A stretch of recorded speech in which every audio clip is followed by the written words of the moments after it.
Hair spa करताना डोळे मिटायला लावून हा भडवा त्या महिलेचं चुंबन घेतो. नाव याचं शमीम सुलेमान, पण सांगत होता समीर. हे असले प्रकार दर दिवसाआड कुठे ना कुठेतरी घडत असतात. काही ठिकाणी त्याची वाच्यता होते, काही ठिकाणी या पोरी गप्प बसतात, बायका गप्प बसतात. पण याला रोखणं ना पोलिसांच्या हातात आहे ना हिंदुत्ववादी संघटनांच्या. जोवर त्या स्त्रीला हा परपुरुषाचा स्पर्श बोचत नाही ना, त्याचा संताप येत नाही ना, तोवर या जिम जिहादला, सलोन जिहादला रोखणं जे म्हणताय ना तुम्ही, ते फार अवघड आहे.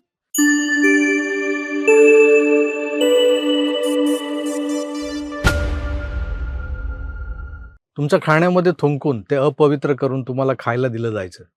थोडक्यात काय तर तुमचा धर्म भ्रष्ट करायचा. आता जे नंतर उघडकीस आलं त्यामागे एक संकल्पना होती, थूक जिहाद नावाची.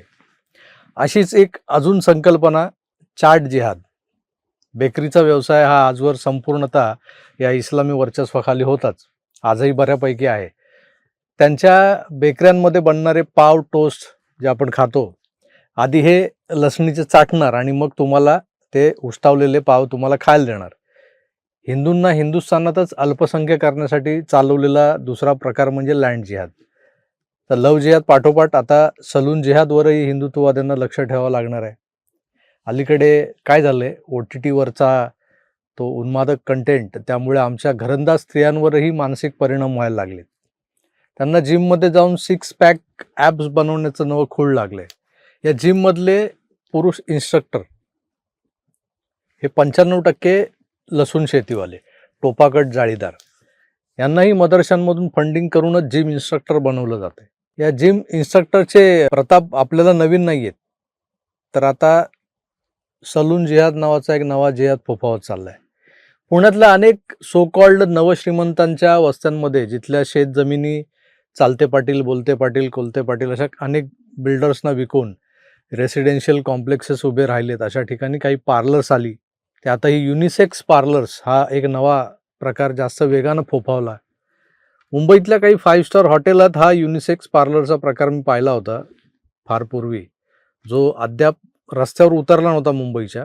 पण अचानक आता एक ट्रेंड आला या युनिसेक्स पार्लरचा. या युनिसेक्स शब्दावरून आठवलं की जिम तर आमच्या लहानपणी होत्या, परुळेकर्स, तळवलकर्स, जय हिंद व्यायामशाळा, जय हनुमान व्यायामशाळा. पण या प्युअरली पुरुषांसाठी होत्या. बायका व्यायाम करतात ही संकल्पनाच तेव्हा समाजात रूढ झालेली नव्हती. पण नंतर समाज सुधारत गेला ना आमचा. मुलगी शिकली आणि प्रगती झाली, महिलाही व्यायाम करू लागल्या. तेव्हा लेडीजसाठी स्पेशल बॅचेस होत्या या अशा जिम्समध्ये. ठराविक वेळेतच महिला व्यायामाला यायच्या. अगदी तळवलकर वगैरे जे होते तिथे मग त्या जिम्समध्ये मी पाहिलेलं आहे. पण नंतर काय, स्त्री पुरुष समानतेचं वारं इतकं सोसाट्याचं वाहू लागलं की विचारता सोय नाही. स्त्रिया जिमवेअर परिधान करून पुरुषांसमोरच व्यायाम करू लागल्या. युनिसेक्स यालाच म्हणतात बहुधा. 100तले 10 पुरुष हे या युनिसेक्स जिममध्ये व्यायामाला जातात. फी जबरदस्त असते, गडगंज फीज भरून जातात. कशाला? तर भाव्या कसा व्यायाम करतात ते बघायला, तिथं कुठं काय सूज जुळतंय का हे बघायला. आज विवाहबाह्य संबंधांना खतपाणी घालणारं एक महत्त्वाचं केंद्र म्हणजे या युनिसेक्स जिम बनलेल्या आहेत. तर जिम नंतर युनिसेक्स कुठं करायचा, आय मीन दुसरं युनिसेक्स ठिकाण कुठलं, तर सलून. सलून नाही, सलॉन, माफ करा, काय आमच्या तोंडी ती जुन्या वळणाची भाषा आहे ना. तर युनिसेक्स सलॉन. मला थेट माझं लहानपण आठवलं. खेतवाडीत राहायचो जेव्हा आमच्या चाळीत 2-3 न्हावी होते, जे पत्र्याची पेटी, त्यातलं हजामतीचं सामान घेऊन गोलदेऊळ, कुंभारवाडा, गुलालवाडी हे दक्षिण मुंबईतला हा भाग आहे, त्या भागात ते फिरत असायचे. काही दुकानदार यांच्याकडून सकाळ सकाळी भादरवून घ्यायचे. काही बाहेरगावून आलेले व्यापारी लोक सकाळ सकाळी कुठल्या मिटिंगला जाण्याआधी यांच्या पुढे मान तुकवायचे, मग त्यांची हजामत व्हायची. आता हे सगळे जे काही नावी होते राहायला आमच्याच चाळीत, त्यामुळे आमची दरमहा भादरण्याचा ठेका यांनाच दिला गेलेला होता. तेव्हा आजच्यासारखे ब्लेड्सही नसायचे. टोपाज, विल्किन्सन्स वगैरे जे ब्लेड येतात ना, वस्तारा असायचा. त्या वस्तारा कसा की त्या सहानेवर घासून त्याला धार लावली जायची आणि मग मान मोडेपर्यंत वाकून आणि मागे हा असा गुडघा रोवून पाठीत आम्हाला बसवलं जायचं आणि आमची मासिक हजामत व्हायची. इतकी बारीक हजामत की महिनाभर बघायला नको. नंतर मेन रोडवर काही चकाचक सलून्स आले. या सलूनमध्ये पुरुषच दिसायचे, फक्त पुरुषांसाठी. मग लेडीज पार्लर्स आली, जिथं बायका आयब्रो, फेशियल वगैरे करायला जाऊ लागल्या. ही पार्लर्स चालवायचं कोण तर चाळीतलीच एखादी ताई जी कॉलेज करून नंतर पार्लरचा ब्युटी पार्लरचा कोर्स करून वगैरे हे पार्लर खोलून बसलेली असायची. चाळीत एखादं लग्न असलं की प्रचंड डिमांड असायचा या ताईला आमच्या. बायका बिंदास्त या पार्लरमध्ये जायच्या, कारण तिथं पुरुषाची सावली पण पडायची नाही. पण आता युनिसेक्सच्या नावाखाली जे सलून्स, माफ करा सलॉन्स कम पार्लर सुरू झालेत ना, त्यात बायकांच्या हजामती या पुरुषांच्या हातूनच होत असतात. केस कापण्यापासून pedicure, manicure, hair colour, hair spa अशा विविध प्रकारच्या मशागती या युनिसेक्स सलॉनमध्ये होत असतात. आता हे जे हेअर आर्टिस्ट असतात ना, त्यात पुन्हा 95% हा भरणा जो आहे तो त्या टोपागट जाळीदारवाल्यांचाच. आता हे जे हेअर आर्टिस्ट असतात ना, ज्यांना न्हावी नाही म्हणायचं, कर्तनकार नाही म्हणायचं, ते हेअर आर्टिस्ट म्हणायचं. तर जे हेअर आर्टिस्ट असतात त्यात पुन्हा 95% का 99% भरणा हा या जिहाद्यांचाच आहे. केस कापणारा शाहिद, रंगवणारा शाहरुख, कोरणारा आमिर, सुलेमान, सलमान सगळे साले टोपाकट जाळीदार.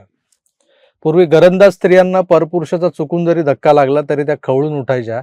आता या भडव्यांच्या हात सराईत आणि सफाईदारपणे आमच्या याच घरंदाज स्त्रियांच्या मानेवरून, पाठीवरून, गळ्यावरून आणि न जाणोतल्या कुठून फिरतात. पण त्याचं आम्हाला वाईट वाटत नाही. उलट महिलांचा आग्रह असतो, तो अरबाज फ्री आहे का, त्याच्याकडूनच केस कापून घ्यायच्यात, अपॉइंटमेंट वगैरे घेऊन जातात. याला म्हणतात युनिसेक्स, जे बहुधा काचेच्या भिंतीचं बनवलेलं असतं. युनिसेक्स सलॉन म्हणजे बाहेरून येणाऱ्या जाणाऱ्यांचंही मनोरंजन होत राहतं. यांना बसल्या जागेवरून बाहेरचं दिसतं आणि बाहेरच्यांना यांची चाललेली मशागत दिसते आत चाललेली. आता यातही हे जिहादी कसा हिंदू महिलांचा गैरफायदा घेतात त्याच्या अनेक केसेस आजवर आपण पाहिल्यात. गोड गोड बोलून, प्रचंड पोलाइटली वागून, प्रत्येक स्त्रीला स्पेशल ट्रीटमेंट देत असल्यासारखं दाखवून हे लांडे 35च्या पुढच्या स्त्रियांना फशी पाडतात. नाही म्हणायला सगळेच आपापल्या वैवाहिक आयुष्यात खुश असतीलच असं नाहीये. मग होतं काहीतरी वेगळं आणि घडतं विपरीत. आता जिम ट्रेनर नंतर या सलोन्सवाल्यांकडून स्त्रियांना फशी पाडण्याचं प्रमाण जास्त झालेलं आहे. जोर मामला दोन्हीकडून कन्सेंटचा असतो, संमतीचा असतो, तोवर कुठलाही कायदा याला रोखू शकत नाही. पण कधी कधी असंही घडतं. काय घडतं ऐका. ऍक्च्युली माझा एक मित्र आहे इथे, त्याची वाईफ, तिचं सासर आहे इकडे. आम्ही डोंबिवलीला राहतो सगळे, आणि माझ्या मित्राच्या वाईफचं सासर इकडे खारघरमध्ये. तर त्या इकडच्या एका सलून मध्ये आलेल्या. त्या सलून मध्ये त्यांचा मेकअप चालू असताना त्याचं एक समीर खान म्हणून, तो त्याचं नाव समीर सांगतो तो, पण त्याचं नाव समीर नाहीये, त्याचं नाव काहीतरी सलीम की असं काहीतरी आहे. तर त्याचं CNC आणि दुसरं काय नाव आहे त्यांच्या सलूनचं, अजून एक त्याचे 2 सलून आहेत इथे, लीट म्हणून अजून एक सलून, असे 2 सलून त्याचे इथे आहेत. त्याच्यामधल्या CNC सलून मध्ये हा सगळा प्रकार घडला की त्याची वाईफ, जेव्हा माझ्या मित्राची वाईफ तिथे जेव्हा मेकअप चालू होता त्यावेळेला त्याने तिला किस केलं, आणि ती गोष्ट तिने त्याला तिकडनं, ही घटना घडल्यानंतर त्या निघून गेल्या तिकडनं, आणि त्यांनी त्यांच्या मिस्टरांना घरी जाऊन फोन केला की असं असं माझ्यासोबत झालंय. मग आम्ही तिकडे येऊन त्या सलूनवाल्याला विचारणा केली, तर तो आम्ही असं नाहीये, हे नाही वगैरे तो हे करायला लागला. नंतर आम्ही त्याला विचारलं तर तो बोलला, हो माझ्याकडनं चुकी झाली आहे. हेअर स्पा करताना डोळे मिटायला लावून हा भडवा त्या महिलेचं चुंबन घेतो. नाव याचं शमीम सुलेमान, पण सांगत होता समीर. हे असले प्रकार दर दिवसाआड कुठे ना कुठेतरी घडत असतात. काही ठिकाणी त्याची वाच्यता होते, काही ठिकाणी या पोरी गप्प बसतात, बायका गप्प बसतात. पण याला रोखणं ना पोलिसांच्या हातात आहे ना हिंदुत्ववादी संघटनांच्या. जोवर त्या स्त्रीला हा परपुरुषाचा स्पर्श बोचत नाही ना, त्याचा संताप येत नाही ना, उलट गुदगुल्या करतोय ना, तोवर या जिम जिहादला, सलोन जिहादला रोखणं जे म्हणताय ना तुम्ही, ते फार अवघड आहे. माझे विचार काही लोकांना पटणार नाहीत, बुरसटलेले वाटतील. 21व्या शतकातल्या आधुनिक स्त्रीनं काय करायचं, कसं वागायचं हे त्यांना सांगणारा मी कोण. पण मित्रो, स्त्रीनं व्यायाम करून आपलं शरीर सुदृढ राखावं, फिट राहावं, त्यांनी पण देखणं दिसावं, यासाठी भुवया कोराव्यात, फेशियल करावीत, अजून काय ते लिंबू, मिरची, चिवडा, लसूण सगळं करावं. पण ते जर एका निष्णात प्रशिक्षित स्त्रीच्या हातून केलं तर काय बिघडलं. ओनली फॉर लेडीज असा बोर्ड लावलेली पार्लर्स आता कालबाह्य झालीत. आमच्या वसई विरार नालासोपाऱ्यात दिसायची अशी पार्लर्स, पण आता तीही आउटडेटेड व्हायला लागलीत. तिथेही आता युनिसेक्स प्रकार वाढलेत. जिम असो की सलॉन, ते युनिसेक्सच का हवेत. उद्या तुमच्यासोबत जर का काही भलंपुरं घडलं तर पोलीस तक्रारही घेत नाही तो अशा प्रकरणांची. इथं एवढे हिंदुत्ववादी तरुण कार्यकर्ते आक्रमक झाले आणि त्या भडव्याला पकडून दिला, तरी पोलीस कुणाला फेवर करतायत तेही बघा. हिंदू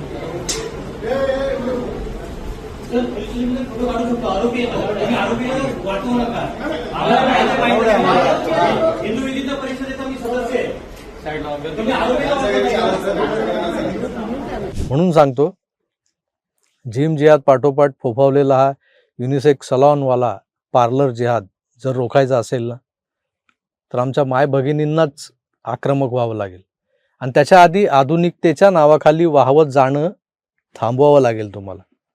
समस्त हिंदू माय भगिनींनो, तुमचा एक लहान भाऊ, मोठा भाऊ, तुमच्या घरातलाच एक पोरगा असं समजून माझ्या या भावना समजून घ्या. तुम्हाला सल्ले देण्याचा मला तसा अधिकार पण नाही आहे, पण तरी जिथं हा विषय माझ्या धर्मापर्यंत जाऊन पोचतो ना, तिथं मला बोलावं लागतंय.